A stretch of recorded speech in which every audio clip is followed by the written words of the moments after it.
السلام علیکم دوستو، یہ آپ کے سامنے ایک ہرن کا بچہ ہے جو اس وقت زمین پر بیٹھ گیا ہے۔ اس کے پیچھے کیا محرکات ہیں ہم آپ کو بتاتے ہیں۔ یہ ہرن کا بچہ بار بار سڑک پہ کھڑے ہو کر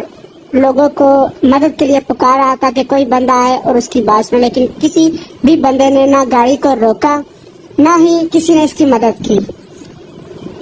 اسی طرح ہرن کے بچے کو دیکھ کر ایک کار سوار نے گاڑی کو روکا اور اس کے پاس گیا۔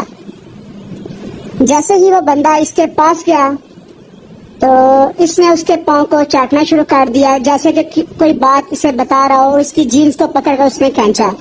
وہ بندہ اس ہرن کے بچے کے پیچھے پیچھے گیا۔ جیسے ہی وہ بندہ اس ہرن کے بچے کے پیچھے پیچھے گیا تو تھوڑا سا دور جا کے جنگل میں اس نے دیکھا کہ اس ہرن کے بچے کی ماں ایک رسی کے ساتھ، مطلب پنسی ہوئی ایک رسی کے ساتھ اس کا پاؤں جکڑا ہوا تھا اور وہ اس میں بندھی ہوئی تھی۔ تو اس کار سوار لڑکے نے جا کے، لڑکا تھا ساتھ لڑکی تھی، انہوں نے اس کو پہلے سیفلی پروف کیا کہ مطلب وہ اسے نقصان نہیں پہنچانا چاہتے۔ دین اس کے بعد انہوں نے اس کو آرام سے پکڑا، اور پکڑنے کے بعد انہوں نے اس کو اس چیز سے آزاد کروایا۔ پھر آزاد کروانے کے بعد انہوں نے اسے بالکل سیفلی چھوڑ دیا۔ جیسے انہوں نے اس کو چھوڑ دیا، دین اس کے بعد آپ دیکھیے کہ چھوڑنے کے بعد یہ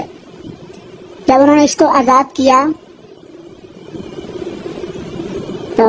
آگے اس کے بعد یہ دیکھیے، جب انہوں نے اس کی ماں کو آزاد کیا تو پھر جیسے وہ گاڑی پہ جانے لگے تو یہ ہرن کا بچہ اور اس کی ماں دوبارہ ان کے پیچھے دوڑتے ہوئے آیا، اور بچہ